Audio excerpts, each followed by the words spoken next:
Hi, I'm Allan Tone. I'm Carol Wetzel, and welcome to the little farm on Olga Road. So happy to be here. We'd love a tour. Great, let's start in the farm stand. Big bulb shade. Yeah, this is another great idea from Allan. Keep the deer out.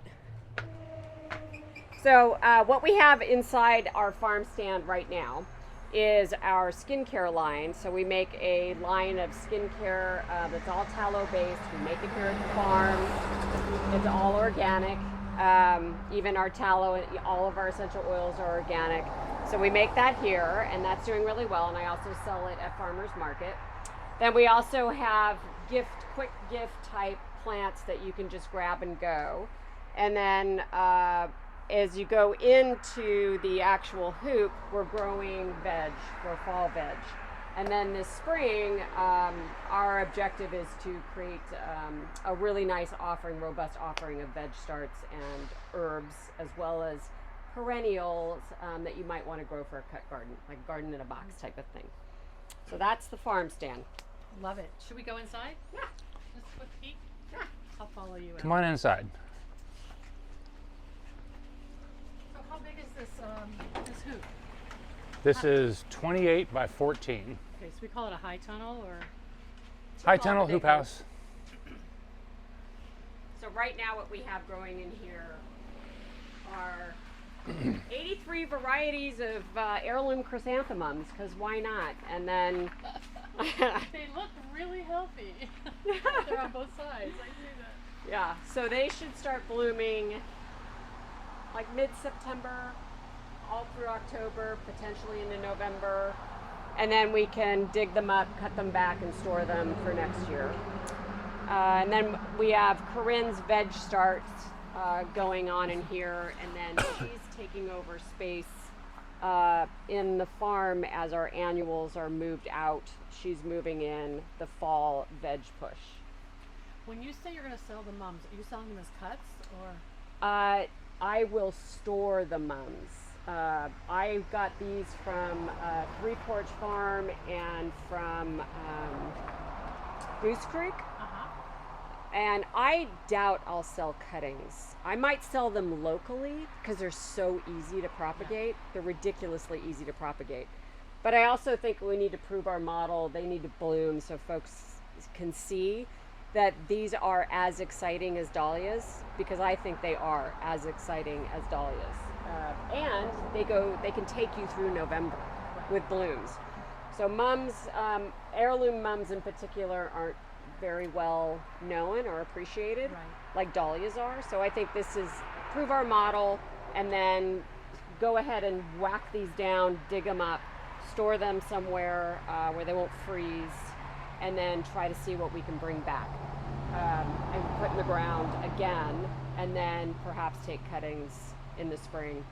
You were talking about documenting, so that a lot of this fall will be photography of all these different varieties and cultivars. Right. Yeah. Right. So folks know what they look like. Yeah, love it. And we'll see how they store over winter. It's going to be a grand experiment, another grand experiment.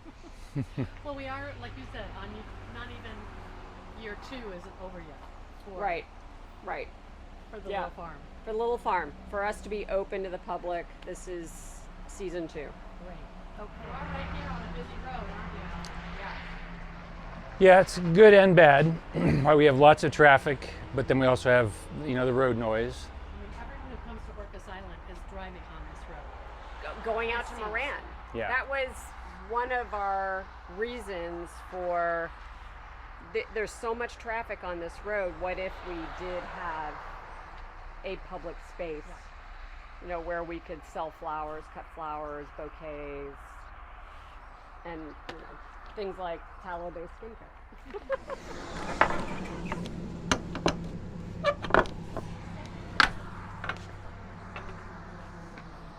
Yeah, normally that would be an apparatus that goes on a dump truck. What do you mean by that? It goes over the bed to keep dirt from flying out. So the thing Allan that you was like, painted? why don't we just create a sign that uses that mechanics? So this is Allan's genius brain. This is how he thinks. He's like, well, how can we use a technology that's already in existence? Right. Why reinvent the wheel? Right. So, but then you had it beautifully painted. Yeah, that was actually a printed canvas. I can't remember who did that. But that's what our farmer's market tent looks like too. With your, The yellow and the logo and all. well, the flowers, and I see the herbs, the eggs, and the grapes. Yep. Fabulous. Okay. Well, I'm sold. I want to ride the flowers in the shop. Okay. So one of the challenges folks have on this island is growing things that the deer won't eat. So of course everything is on the smorgasbord for deer. So I created a demonstration deer resistant garden here in front, just so I could show people it can be done. They will come and graze, but at least these plants will survive. This So is the question you get every time someone walks into the nursery is, yeah, What's deer resistant? what's deer resistant or deer proof? And there's nothing that's deer proof. Absolutely nothing. They If will they're try hungry enough, everything. they'll eat anything. Yeah. So this is my deer resistant garden, and now the deer are starting to really graze. So you can see it's pretty chopped down, but well, stuff's still in bloom. It's yeah, not stuff like, is still in bloom. Still have the cranesbill, the coreopsis, rosemary, oregano blooming. So beautiful. And lupin, coneflower. It's lovely. Yeah, lots And of then fun. tell me about the sweet peas. Okay, so this is the sweet pea patch. Yeah, I grew so many sweet peas last year that when Corinne showed up, we decided to switch this over to a veg patch. Okay. So, and what's nice about it is if you just pull right in, folks could go in there and they could harvest. Got it. So this is now the veg patch. So we're gonna have to change our sign to be, The veg stoked patch. veg or veg patch. So that will be that. And we will also, because it's protected from the deer, we will also use this as a retail space that's outdoors so that folks could come and just get their plant starts. So smart. Yeah. So that way, that is using that retail space. It's all outdoor. So you have to hear about this fun little tip jar. Right. So this year we decided that we needed to have a QR code that people could Venmo, but not everybody can do that. And the Wi-Fi out here, if they're not on our Wi-Fi, is really terrible. So what's the simplest solution? An Amazon bright red, and then all donations go toward weeding. And that is absolutely the truth. Yeah. So Wow, it is Dahlia season here, folks. it is. Oh, they're happy here. So this used to be all berries last year. I got very tired of watching the birds hammer the berries. And really the only way to protect berries is to cover them with some hideous netting. So I decided to just pivot, and I dug up all the berries, gave them away to somebody who wanted them so they didn't go to waste. And then started to plant sweet peas, so specialty varieties like King's Ransom. And we actually collected sweet pea seeds this year. So the sweet peas are done. And then as those came out, Corinne started planting veg in the boxes. But in the meantime, we have the dahlias. These are all specialty varieties of dahlia tubers that I got from Goose Creek and Lee's. So expensive little numbers that I will propagate, obviously, dig up this fall, store, and maybe I'll sell some of them, but probably not. You mean the tubers? The tubers, I learned a lot about selling dahlia tubers, and I did get a huge order from a wholesaler that, comes from the Netherlands. And funny story, I was convinced that, most of these tubers were just not viable and either rotted or just in bad shape, and I just was not willing to lose my reputation on these tubers. And I was also absolutely convinced that they had leafy gall. So finally, going back and forth with this company, I was like, you know what? Oregon State University has a program where they will test, and they are the only lab in the US that will test for leafy gall. And I was like, I'm going to send these tubers off 3 of them and go get these tested so that we can have an intelligent, informed conversation about leafy gall. So I sent them off, and lo and behold, they all came back negative. And then I was reading from Casey Dahlia's in Santa Cruz, and she has in her book, everybody just take a deep breath. It's probably not leafy gall, although it could be. And she was like, it's just a happy tuber with a gazillion eyes. And so I had to call the guys in Netherlands, and I said, guess what I'm eating for dinner tonight? I'm steaming me some Dahlia tubers.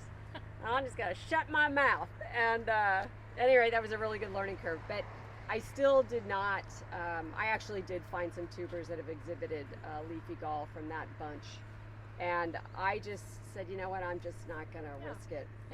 And I honestly, given the other viruses that dahlias have, I just am not going to risk my reputation and sell them online. So if folks want to buy some dahlias here on the island, great, but otherwise I'm just propagating them for my own use. Are these mainly being harvested for your wedding? It's mainly just you pick. Okay. People come and you pick that, and I encourage it because dahlias really like to be cut. Yeah. They like to be cut deep, and it helps me help propagate them, bush them out. You can see I'm not corralling them. So the stronger they get because they've been pinched and because they've been cut and they're branching out, the better. But I do a lot of last minute wedding bouquets, and depending on what I have, these go in them. Wow. They're beautiful. Alan, you built all these? I built all the corrals and all the boxes, and we tiered them so that from the street, it's got an interesting look to it. It's gorgeous. The design is beautiful. Yeah, and most of this wood, not this part, but most of the wood down below is locally sourced cedar from a local mill here on the island. Orcas grown. I love Orcas it. grown. Very fun. Yeah. Okay. Well, here's the swale you were talking about.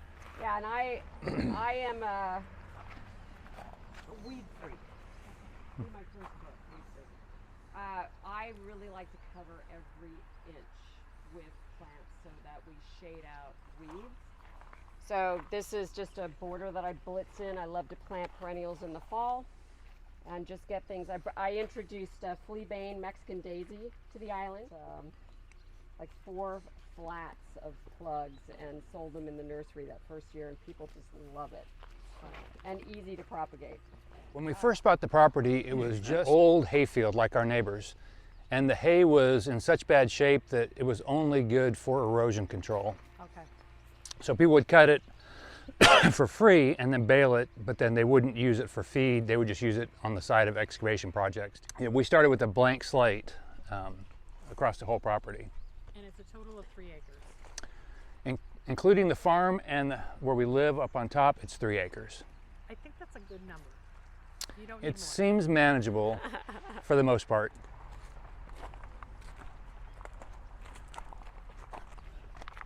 There'll be no more rows of snapdragons. Oh, right. You have a vision for this area. Yeah, we do.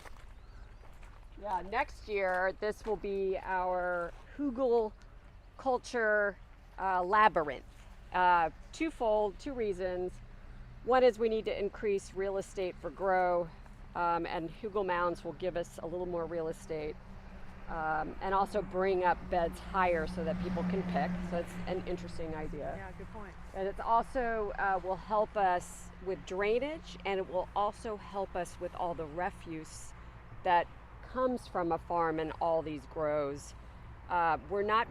We have not mastered composting. So see you, Sergio. We're gonna use that refuse to dig, put some birch wood in, and then pile in all that refuse. Get all your berms Yeah, up. so by the time spring rolls around, it will have composted down. So we won't have huge hugel mounds. I think we want, A foot and a half. 1.5 feet, Yeah. 2 feet. Yeah. It's also like biodynamic farming because you're keeping everything on the farm. Right. You're Yeah, not hauling it off to Buffalo. It's, Right. Yeah. And the other problem we have is the general slope for the property is this way. And so these rows are perpendicular to the fall of the water, so they catch water. So by mixing it up a little bit, the water will escape and not sit between the rows as much. Oh, I see your point. Yeah. That's makes well. You had mentioned these swales. They go the way the water wants to go. Yeah, that way, towards the street. What about the grapes? Are you planting these for your own, like table grape use? So this is, well, a couple things. These are all wine grapes. There are 5 different kinds of grapes. And I think when we planted these, we were thinking that if we could buy the property next door, we would know which one did really well, and then we would just take it across. That ship has sailed. But aesthetically, it's really fun having wine grapes here. Yeah, it's lovely. Yeah, we're never going to produce wine from them. There's 5 different kinds. There's like 25 of each, and that is not the stuff to make wine. But what it is fun to do is have people pick the grapes and eat them. And then it's like they get because they're delicious, and they would probably make a great jelly. But Well, maybe in the future. another task, another day. But aesthetically, it's really fun, and we have all these rock walls, which also serve as a great place for pollinators to burrow. Most of the bees and insect life that we have here are solitary bees. And they like to burrow, and so rock walls are a great habitat for them. In addition, the rock works as a heat sink to keep the grapes warmer longer, so it extends our growing season a little bit. Smart. Yeah, and that's why the lavender's probably so happy. Yeah. Yeah, and that lavender came to me from a gentleman who was leaving the island, and they had a failed lavender operation, and he said, "Do you want them?" And I said, "Oh, of course." And then it was like, "Well, where are you going to put them?" And I was like, "We'll put them in with the grapes." Very Mediterranean. Yeah, very Yes. Mediterranean. I love interplanting with stone crops and Yeah, you're basically seeing a little piece of real estate that needs a plant, and you're fitting it in right. there. Like, how am I going to push out the weeds? I'm going to plant a ground cover. Like, that's so beautiful. That's And gorgeous. Look at all the bees. love it. You're right. And it's so gorgeous. And it's just a pop of color where you just aren't expecting it. So beautiful. So the pond was one of the first things that you did, you said. It was. And the plan was for the dam to be here and then the terraces, a number of terraces going down. You can really tell that from this perspective. And as they were digging the pond, they did this terrace first and then the next terrace, and then they came to me and said, "Alan, we don't have enough dirt for the rest of the terraces. Can we go deeper?" And they did that about 4 times. So the pond is 18 feet deep. Because they kept digging out of the pond. Kept digging out of the pond to make the Oh my terraces. goodness, Wow. And when we first dug the pond, we didn't line it. It's all clay here, but the clay Not that kind of clay. was like a sponge. The water it held the water, but it seeped through. And so every time we would dig a hole in the grape terraces, it would instantly fill up with water. Wow. So we met a gentleman on the island named Pat Bame. And Bame came out and looked at the pond and said, "Well, beautiful pond, time to drain it." And Not so what you wanted to hear. we pushed back a couple times, and then we drained it, and then we got with a company down in Seattle, and we bought the biggest liner that we'd ever seen. We put it over on that side on our property, our neighbor's property. We put a crane over here. They unfolded it out along the top here, and then the crane moved into our backyard, ran a line from way up there down to the top of the liner, and we lifted it all the way up and then dropped it down, Wow. and it settled into the pond. Wow. And then one of the things that Pat did, he has years and years of building natural ponds.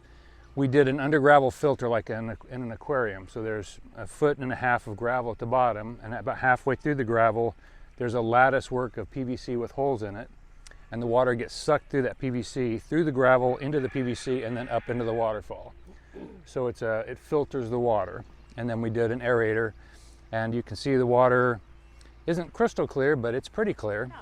And it's recirculating now. And it's recirculating, it's moving. We've got a couple hundred fish in it, maybe 1,000 by now. Oh my goodness. And when we were talking earlier about irrigation, and Carol explained that this is a source of irrigation water for you then. Yeah, so we You're have, harvesting the water. correct. It comes in here, gets mixed with all the natural goodness of the pond and the plants and the fish, and then we pump it out through our irrigation system to the pond or to the farm. Yeah. It's like the ultimate compost tea maker. Brilliant. Yeah, and the fish that we have in here are all algae eaters, and Pat Boehm was like, don't put anything in this pond, don't plant anything in this pond, don't fish nothing unless I've sanctioned it. And this pond is a triumph because of Pat just being, if you want this to not be full of algae, we have, there are ways. yeah, we have minnows, we have goldfish, we have Israeli carp, we have rainbow koi, and we have catfish. And crawfish. And crawfish and snails. And snails. And he's going to introduce a little bit of Planned Parenthood in the pond with some predaceous bluegill. He said not a lot, but enough to help keep down the populations, because we'll feed the fish and you'll see them. And you can see the swallows coming in, and then the fish will jump. So much fun for kids to come and feed the fish and watch them. Or if they're canine, they can wander in up to their bellies. Yeah. Mm-hmm. Oh, yeah, it's a very swimmable pond. Although I must say it hasn't been hot enough for us to want to swim in it, but Oh my gosh, they really like what you fed them with. they're like dogs. You're going to see a lot of 9-bark and hydrangea and gara, cranesbill. I'm just really trying to shade out any sort of weed activity. So this is an interesting garden because it's evolved, and there's a lot of things that I've planted intentionally, but then a lot of things that are just going gangbusters because they are. One of which is scented geranium. It's not doing a good job blooming, but it's good. It's a Mediterranean plant that keeps coming back, which is In the foliage. yeah. And Sarah Raven, in her book, she talks about it, and she's like, yeah, you know, we're a zone 8B, but my scented geraniums come back. And so that's fascinating. You're giving me confidence to plant mine in the ground instead of keeping them in pots. Yeah, it's, but they're not great bloomers. But I think that's okay, because people like Because it it's for still taste. culinary, you can still Oop, use there's it. a snake. Where? You just missed him. He just went right up in there. Oh, cool. Do you have this shade up here because of this border, or just for us? We did it because it provides a little bit of shade for the glass greenhouse.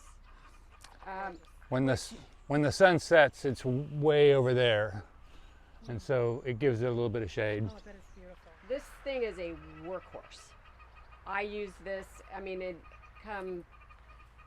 basically I started in October with the sweet peas, and then this is a powerhouse of a greenhouse. It's amazing what goes on in here through spring, Yeah, right I'm up. here a little early, but Yes. Thank you for building such a beautiful greenhouse. It's nice and clean.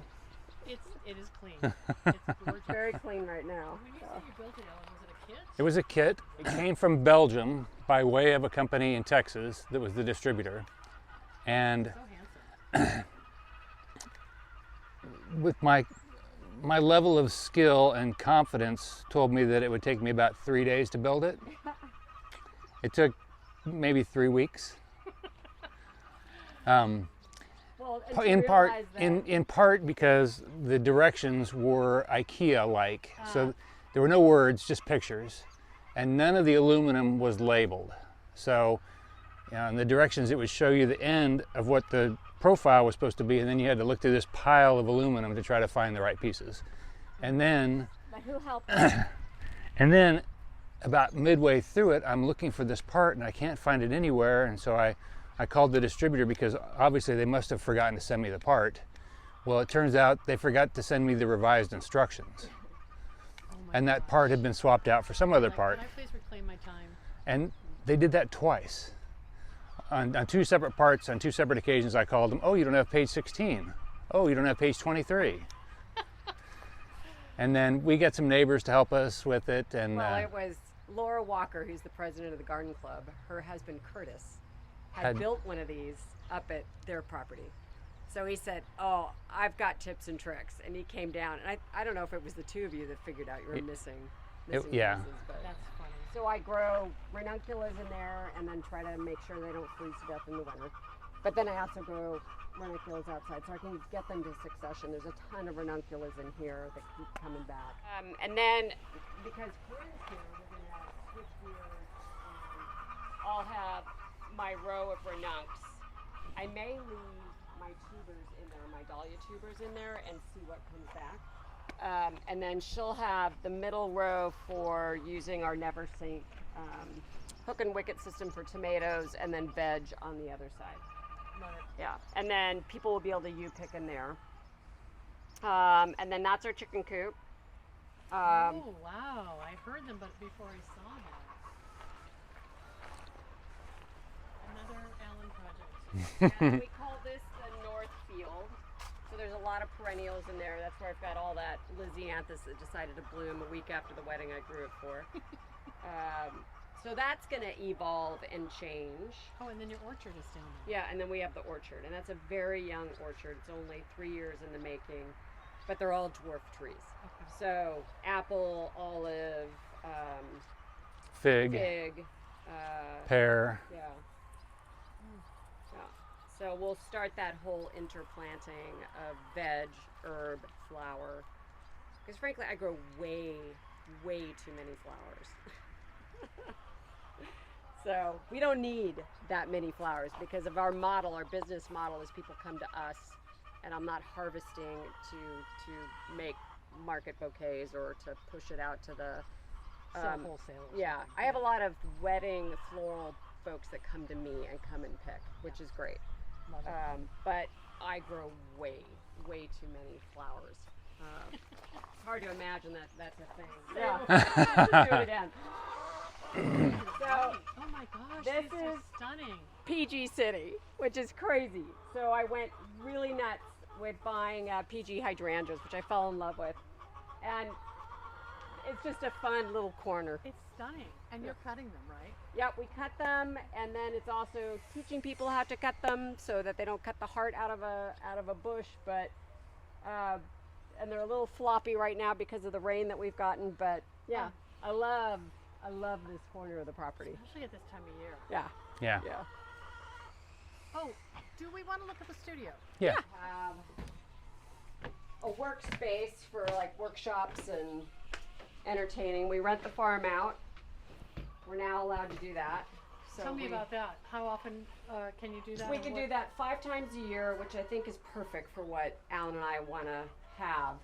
We just hosted our first one. It was a pre-wedding party, and then I did all the floral for the wedding the next day. But it's a great little area for partying and having private parties. Private gatherings. I love Yeah. it. It's beautiful. Yeah. This covered porch is so awesome, Alan. Thank you. I love that you added that. Yeah. And it- you get the whole perspective of the pond and also the amazing view. What island is that we're looking at? The other side? That's the other side of Orcas. Okay, that's what I thought. 'Cause Orcas is like a big Big horseshoe. horseshoe. Okay, Mhm. great. You don't It have would be Carol's workspace. Okay. She barn. So we do use this space to make all of our soaps and our skincare. So that's an experiment in making a square block soap versus your typical. Oh, this right here. Yeah. So Yeah. some prototypes. Yeah, it's a prototype. Smells so great in here. Yeah. Mm-hmm. Yeah. So, and then I take all of this to farmers market and we sell it online. But that's been fun to experiment too. And that all came to me because I had a lady come who was making tallow-based soaps, but she was using tallow from a barbecue joint. And I was like, all right, if we're gonna do this, we have to use organic, USDA organic. So we did a lot of rendering. Learned a lot about rendering. So are you purchasing the raw material from somebody and then? Yeah, making so it? I have a freezer full of Lum Farm suet. So that's the fat that's around the organs, and we do both a cold and a wet render And a dry render. and a dry render. Yeah, sorry. And then we use organic essential oils, and then I have fun naming all this stuff. But the line is called So it's the Little Farm Soap Company. yeah, soap company. So it's still the little farm. You know what movie we were all inspired by, right? The The Big Little Biggest Farm. Little Farm. Yeah. Mhm. Yeah. But I have fun naming this stuff. We dial it back. There's a face cream. In your face is a face oil. And Witchy bitch. Witchy bitch has witch hazel in it, and yeah, so it's just fun. It's a fun. And one. are you selling this online as well? Yeah, we sell it online, but mainly launching it this year at farmers market And health food store, Oh, the yeah. co-op Yeah, the co-op is now carrying it. On the island. on the island. Yeah. Carol, thank you so much for the tour that you and Alan gave us. That was so much fun. I just love what you're doing here. Thank you. That was It's our greatest pleasure is to share this farm and the work. a lot of land to cover. Mm-hmm. Not a single unplanted. Every inch covered. Yes. Yeah. Well, I thought it'd be fun to sit down and talk about your story, what is happening with the little farm, and how you got to this place, and some of your innovative consumer-facing facets that you've done and that you're planning to do. So let's start by just let's get a snapshot of the farm, the little farm on Olga Road on Orcas. First of all, tell people where Orcas is and what is the farm. Cool. So Orcas Island is part of the San Juan Island archipelago. So it's a cluster of islands that includes, Shaw and Lopez and San Juan Island, and then there's Orcas as part of that archipelago. So we're in this very protected rain shadow of the Olympic Mountains over yonder. So it's created this. 10,000 years ago, it was all just volcanic rock burbling up, and there weren't even any trees. Wow. So in 10,000 years, which is a very short time, we have this beautiful forests, lots of lakes on. We chose Orcas Island because it has 2 really beautiful lakes for swimming, lots of hiking. It's very quiet. Everybody's pretty much on the same sheet of music in terms of farming and buying local. There's incredible talent on these islands, artists, artisans, woodworkers, lumber mills. It's just a really unique and magical place that a lot of people find very healing. It's got that whole vibe, which is nice. And we chose it after when everybody was going through COVID. And we happened to be in Salt Lake City at the time, and we were ready to leave the density of that population. And even though we enjoyed that community tremendously, so we got in our van. We have a little software company that Alan and I built over the past 20 years, and we can run that software company from anywhere. I love it. So we decided, let's just get in our van, go find our next place. We visited the San Juan Islands. We visited Orcas first, and once we were here, we were like, okay, we're going to have to figure this out. So How to make it work. yeah, here. how to make it, how to be able to afford living here. We sold our home in Salt Lake in an instant when the market lit, but then you're out of the frying pan into the fire trying to find homes here and competing with the Seattle Microsoft money. And Well, and you mentioned COVID. A lot of people from the cities escaped to these island Right. destinations. I mean, Right. I could mention all of them, some even closer into the city, but the sense that maybe having more space around you would keep you safe or give you protection, I don't know, or I think quality it of was life. quality of life cooler, Yeah. a lot cooler than certainly Salt Lake High Desert. But the funny thing is, when we moved here, that summer they had that heat dome, and it was 98 degrees, and people were catatonic here, and we were like, oh my gosh, it's followed us. Like we've got the heat. It was June of 21. Yeah, and there were fires from British Columbia blowing smoke into the area, so it was like, oh, okay. I totally remember that. Yeah, we're being this dynamic of what's going on is pernicious and everywhere. Yeah. So since then, and in that first winter, we had 3 feet of snow, and it was gorgeous. Both extremes. Yeah, it was beautiful. But and we haven't had snow like that since. We've had some wild swings of freezes through here, but the weather here has gone from an 8B, a zone 8B, to a 9. Wow. Just in the 4 years that we've been here. When you landed here, you had what? Like, I think Alan told me a boat and a Sprinter van, and Yeah. and you were Yeah. running the software business Yeah. out of your suitcases, and Yeah, we we lived on a little Ranger tug that we quickly realized couldn't even brew coffee on the batteries. So we had to hook up at Roche Harbor. But that was really fun. And we met just oodles of people and got to spend 7 months on San Juan Island, really exploring, looking at property there. which is the adjacent island. Right. Yeah. But then this property came available here and we watched it and decided to go for it. And this property is, we've just toured it. It's 3 acres. It was not a nursery or a farm. It was just a residential. Just a house, a small little house with a little outbuilding. And when we looked out the window and looked at that fallow hayfield, I've always gardened, and Alan's always willing to go in on these projects with me. So we just said we can do better than this. And so we started planning. We met a couple guys, Alex and Emmett, who had trained at Bullock's on permaculture. I didn't even know what permaculture was.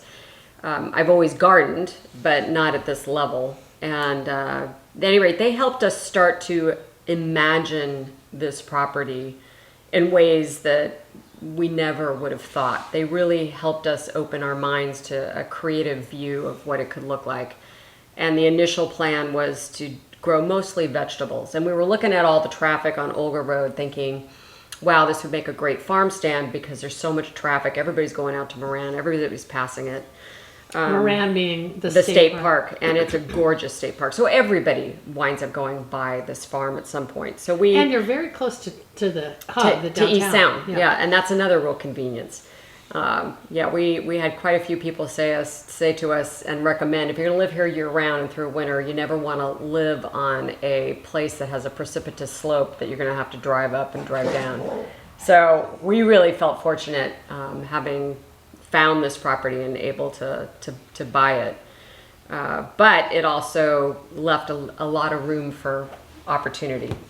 So we started in on this property with a really solid plan. We spent 9 months with these 2 guys planning, and mainly veg, orchard, grapes, which we all still have. But the veg, I took Florette's class. And from that point on, it was a hard pivot towards just doing flowers. And is this your second or third season? So this growing is our third year of growing. So we started planting, we fenced and planted almost exactly 3 years ago. Okay. A little over 3 years You ago. weren't open to the public then, but you had to No. get the flowers in the ground. The orchard, Oh. the grapes, the hardy kiwi, the berries. I started planting perennials. I went to Washington State University's demonstration garden. I went to their online portal, which told you every pollinator plant you could ever want to grow. I'm not from the Pacific Northwest, so No. I didn't know what a hellebore was. I didn't know what plants, heathers that would do well here. So by following their plan to a T, I was able to plant this perennial border and then just fly from that point on, because the nurseries are a great resource for information in terms of what perennials grow well here. And then I took the Florette course, and then I got myself into the annual world, which was something I had never endeavored to do. So when you opened your doors here, which was spring of 2024, were you envisioning having a hybrid model of some cut flowers, some veg, and some workshops? Well, I had pivoted so hard towards flowers. Okay. However, that was the year that our local nursery had shut down, which provided On the island. a vacuum and an opportunity to start growing. And I knew that. I knew it when Skagit Horticulture shut down. That very day was the day that Pam at Poppy Starts said, hey, Carol, you should really think about doing a nursery. So I Another Slow Flowers member, by the way. yes. Thank you, Pam. Yeah. So Pam was just an incredible wealth of information, as was Allison Kutz at Sound Horticulture when I bought my compost tea maker. I'm taking the floret class, which was really robust and provided this map of if you're going to start and you have a 1/4 acre, and I have an acre. So I always do things go big or go home. And so I just took that 1/4 acre and expanded the perennial portion of Yeah. it tremendously. But we were doing the nursery. Yeah. So we did the nursery and then did cut flowers and then started doing floral for weddings. And then I had 2 gals that were doing weddings on the island and they would come and cut flowers. But no veg, really. Very little veg. Okay, so things have changed a bit in that Yeah. regard. I have too many flowers. Okay. I'm You going- said that, and I yeah. don't believe you, but Yeah, and so what do I mean by that? I think what I've come to learn is that this place is an experience first. It is a place for people to come and simply walk and wander the gardens. It is a place where you can come and do you-pick. But it's, people are coming to me versus me cutting and doing market bouquets and taking it to the streets. It's, I don't have the bandwidth for and that. why leave this beautiful Yeah. place? And I actually prefer, and it is labor intensive and it is not scalable, is to walk the gardens with people and do you-picks and talk. So now I've got that talk down to about 5 minutes. And then you send them loose? And then I set them loose. And it's basically, I'm going to teach you how to cut a dahlia. And once you know how to cut a dahlia, you pretty much know how to cut every flower. And you just clean and chop and drop as you go. And that's okay. And just don't cut my PG hydrangeas, don't cut them out of the middle of a plant. Like, leave no trace. Yes. I don't even want to know that you were here picking. Right. So the way you pick is that you leave no trace, but you're going to walk away with a beautiful bouquet. How are you charging for? Okay, so my rule is, and some people have bigger hands. If you look at Corinne do this, I'm like, oh man, it's going to be a big fat bouquet. But I basically say, this is a $20 to $25 bouquet. Okay. That's why you really want to strip your stems so that you can fit as many stems as possible. And I've had 0 people take advantage of Okay. this. And I do a lot of eyeballing. Yeah. And I'll look at something and, say, Sometimes people would do Yeah. 2 bouquets, and that's okay too. absolutely. That's Or a bucket, yeah. bucket of flowers. I think one of the most rewarding thing is having folks come that are doing a wedding. And I'm doing a wedding for my daughter, and you say wedding and it's 300% more. So how can we make things accessible and affordable for those folks that don't have a $5,000 floral budget Yeah. for a wedding? So for me, it's bring your wedding party. Let's do a you-pick. Rent my compote dishes. We'll create bouquets together. You'll own it. Bride, you and I can make the bouquet together. I literally walked around this farm and made a wedding bouquet in my hand with the bride, and it's so meaningful. so meaningful. And I like this. I don't like that. I had one gal who I had done this bridal bouquet for ahead of time, and I had done all these pinks and whites, and then I looked at her dress and it was this red print, and I was like, well, this isn't going to work. So we started stripping out the pink, and then we walked the farm together, and I just put in the things that would photograph well and complement the dress. Oh, I love So it. that That's to fun. me is the best, is when the bride and the bridal party has some investment in it, and it becomes their work. Well, you've given them a story to tell too. Yeah. Oh yeah. And the guys that have never picked a flower in their lives, let alone made a bouquet, and then you show them, and they're just shocked as ever that they're like, I made that. I love it. It's fantastic. Not for everybody. I just did a huge wedding where the ask was that everything be white and green. And my Lysianthus had not bloomed, and I was like, oh gosh, we're going to have to bring in flowers. And it was hard. Did you? I did. And I didn't like doing it, and I was like, you know what, but I gotta tell you, some of these flower farmers are so good at it. long stems, and Did you source from on island or off island? off island. I had Yeah. to go off island for that. So I don't want to do that. I want to steer away from that. I understand that. And keep everything local. But that wasn't her vibe. Yeah. Okay, so Carol, you've talked about not doing veg and then going deep into flowers, but now you have kind of a hybrid model that you're considering or you're planning for next year. Yeah. Why is that? Well, the good thing about gardening is every season, once you put the farm to bed, you've got a blank slate, relatively, aside from my perennials that I'll never take out, you have a blank slate to work to reimagine and rethink what it is that you've learned from the prior year. So I've learned, the biggest learning is that people want an experience and they aren't necessarily just here for the flowers. So how can we integrate vegetables into this and herbs into this this flower farm that's really turning into a cutting garden. So I have, now I'm starting to attract talent. And one talented individual that showed up was Corinne. And Corinne basically does these, the Woofy, that program, they come and they stay on your farm. And if they really dig it and you dig it, then they stay longer. So Corinne is now staying with her 9-year-old daughter, Alice, here on the farm until October 15th. So we provide housing for her. And in our collaboration and in our conversations, her area of expertise is vegetables, growing vegetables, heirloom vegetables, very exciting to me. But we also really jibe with the idea that we don't want to grow vegetables where people don't recognize it and don't know how to cook it. But if they look at it and they go, oh, that's a squash, I know how to grow a squash, but that's a really unusual squash, or that's a really unusual bean, I know how to cook beans.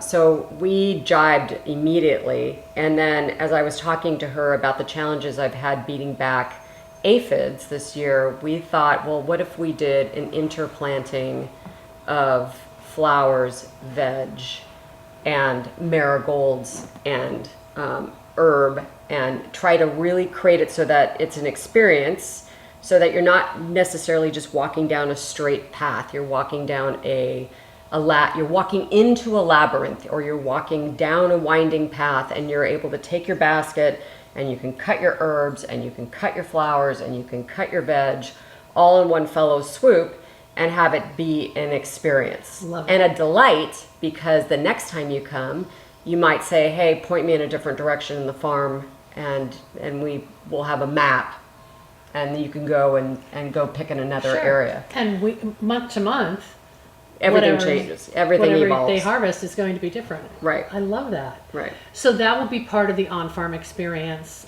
How do you think you're going to charge for that? Or are you It's a really good question.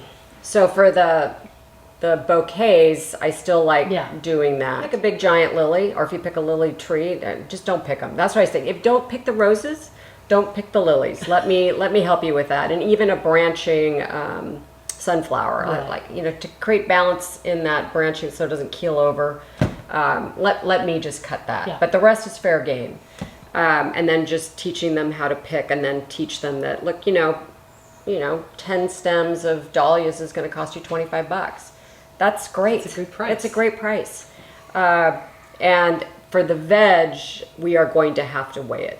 Is really the only viable way I can see doing it, is just weighing it. Yeah, but that's how the many farmers markets are doing it, so it makes sense. Yeah, you might have, in the farm stand, we'll have pre-picked things. And then they'll be in their little carton. Right. Their little paper carton. Right. And then that'll be, so you can just grab and go. Because there's a lot of folks that just want to pop in, grab their eggs, grab their veg, grab a bouquet and leave. And then there's the ones that want to come onto the farm and have an experience. Do you think you'll do CSA, or have you done CSA? I have not done CSA. I don't need to do CSA. I don't want to have to manage the funds.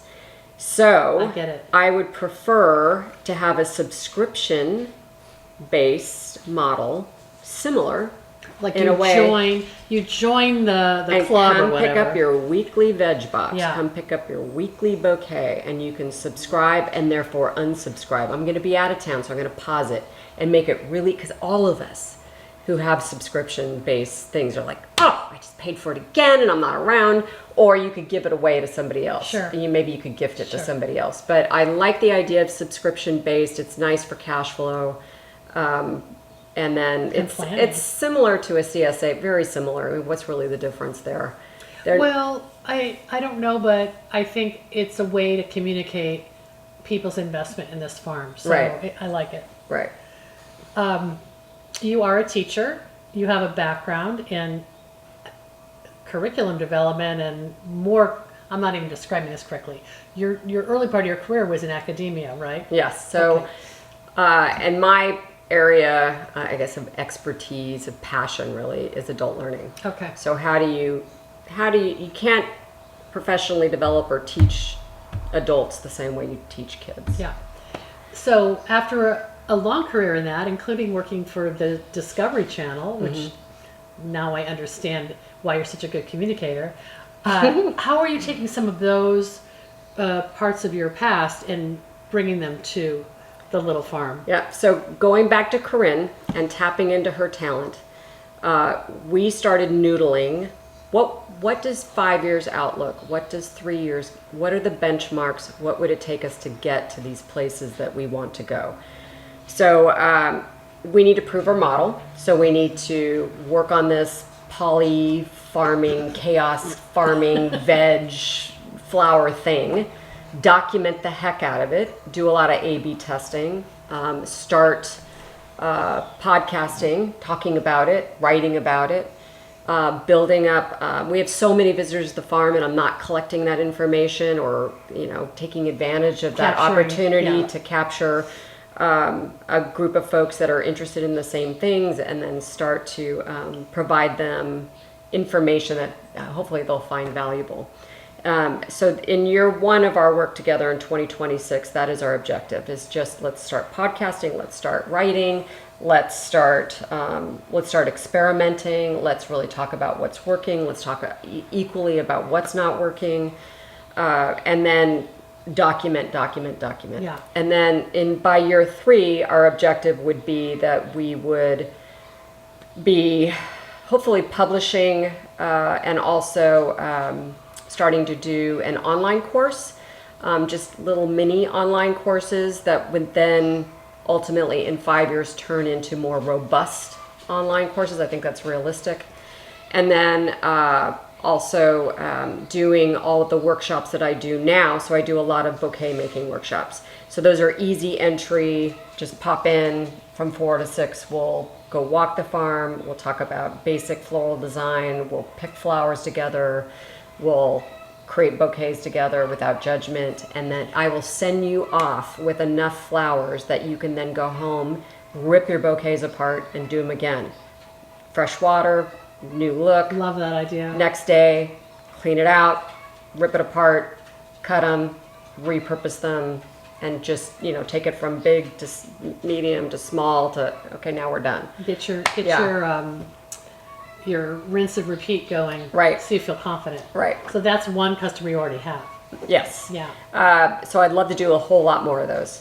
They're very rewarding for me. They're very rewarding for the folks that engage in those. And I've got just oodles of pictures of people making bouquets, and it's really, really fun. It's very, it's just fun. It's fun. And if you do it without judgment and you don't grip your bouquet, you just loosen. It's such a great metaphor for life. Just loosen your hand. Just loosen it up.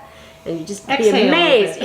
Yes, you'd be amazed what you can fit in your hand if you just loosen it up. And it's such a great metaphor for life. Just loosen up your hand and stuff will be able to slide in there like none other. Oh, I love it. Yeah. And you pointed out that one of the most appealing inns on the island is literally across the street. Yeah. So you're friends with the owners, and you envision maybe a period where people could stay there and then take multi-day courses. Correct. On the farm. So let's just say, and you can hold me to this, in 3 years, we are conducting workshops where you stay across the street at the Inn and Ship Bay, and you're able to just walk across the street, and for 8 hours we'll do full immersion.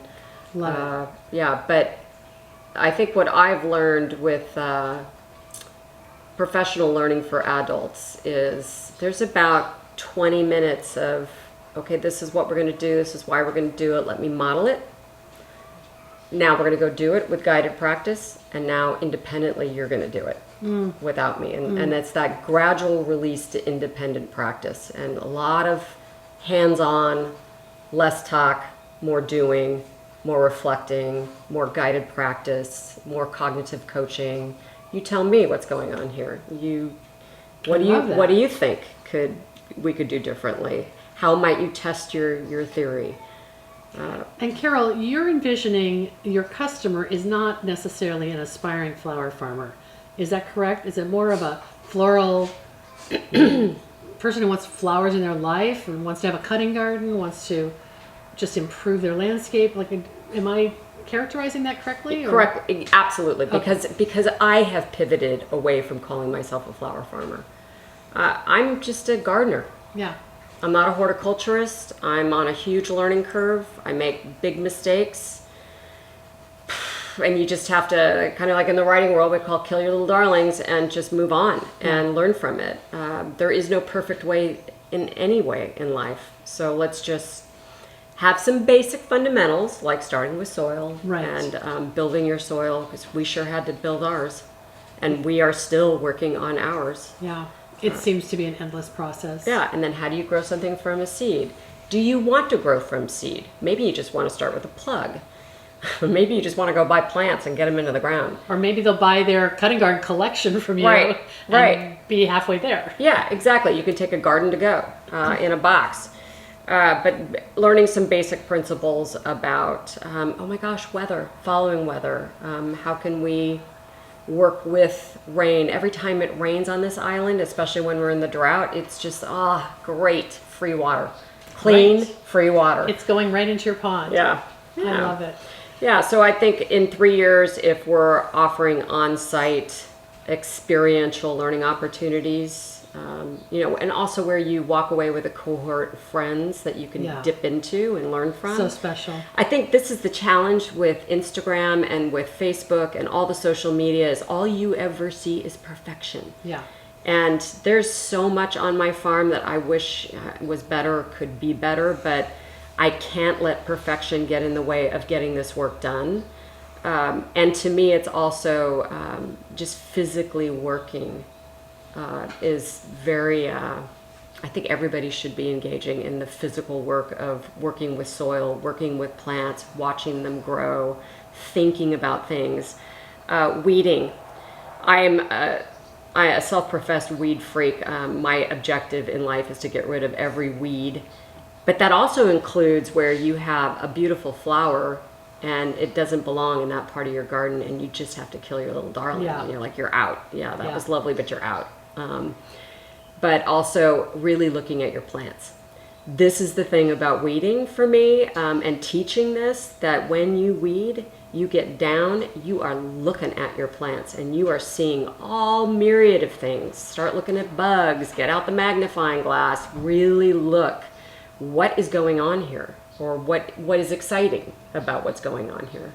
Carol, I love what you said about, trying to offer people a bit of reality by getting their hands in the dirt, not just looking at their screens. Mm-hmm. What comes to mind is a conversation I have had a lot with my friend Lamanda Joy, who is the seminar manager at the Northwest Flower and Garden Festival, and we work together and on that show. And Lamanda does a lot of online workshops in the gardening world, but she's convinced that live in-person events are having a comeback because all we did was sit on our keyboards and on our screens for the last 6 years, and now we want to connect with other humans. So your model is so appropriate for that, bringing people to the farm. And so even if you are doing these 4-day workshops or whatever, in some ways you will be, I'm curious if you're going to think you'll be up against demand from people who can't travel here, and how are they going to learn from you? So is that like the next step after? Right, so that's a really good point. So in a hyper-connected world,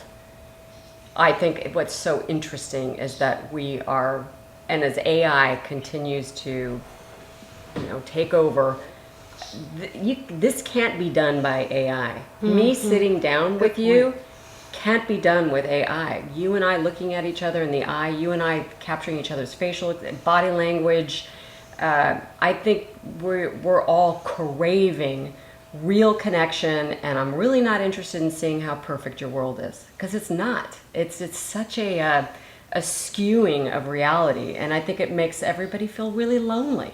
So why not create a space where people can come and they're not going to witness and be proselytized about how perfect this little farm is. It's full of imperfections, as are all we, but we're going to connect and learn something together. And then yes, you can be set up for success, no matter how little or how small, or how little or how big, to go home and start creating your own experience for you. Perhaps you want to share it with your neighbors. Perhaps you want to open your gates like the guy at Dynamite Farm in Santa Cruz, who you pull up in this neighborhood and you go through a gate, and then it's just this 10,000 square feet, that's it, of dahlias and other wonderful, yummy plants to cut. And it's like he's just in a little neighborhood doing this little neighborhood garden, and it's a hoot watching him do it. And they do bouquet making classes. So why not take that ball and run with it, but at least have a support group, at least have connected with a group of folks where I know what you look like, Deborah. I know what your body language is. I know that when I hop on the horn with you, I hear your voice. Yeah. I have this connection. Start there. Yeah. And then maybe ripple out to have a cohort of people who can be supportive, even if it is long distance. Right. Yeah. Right. And then if you couldn't physically make it to the farm, at least in year 5 we're offering some sort of online course. And it's folks like you who publish and bring us books, The Flower Farmer. And it's like, I can identify with them. I can jump into their story. I can learn about how hard it was for them to cultivate this kind of a life. And identify with it and not feel, quite so alone with all the challenges that farming brings.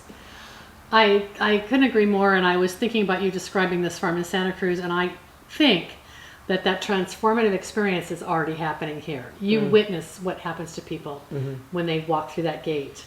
And well, I spend time with them. Yeah. I am exhausted by the end of the day of talking, and I try to do a whole heck of a lot more listening. Yes. Just to save my voice. But I'm so darn excited about what's going on here, and people are so thankful that someone's actually going to walk around and talk and tell them the good, the bad, the ugly, because it's not all great. There's been a lot of mistakes made, and that's okay. Totally okay. I love it. This has been so much fun. Thank you so much to you and Alan for hosting me and giving me an experience of a lifetime. I really appreciate it. Well, this is very validating. Yes. It's like, oh my God, I get Deborah. She's going to come and you're 3. So it's a real, it's a delight having you, and it's our pleasure to host you and have a chance to also continue the relationship and tap into you for my quarterly off campus. Carol's got to get off campus and go see what somebody else is doing. I would like that. Yeah. I also think for listeners and viewers, seeing where someone is in their year 3 is also very reassuring, because you still have plans. You're still talking about things that you've abandoned and moved on. What did you say about the pivot? Pivot or perish? Yes, I mean that was really fun for me to hear you say that. Like, okay, we're not so embedded in our way of doing things that we can't be experimental and entrepreneurial. And I think it'll be really fun for people to follow you along and see what you do next. Thank you. I appreciate that. Thanks so much.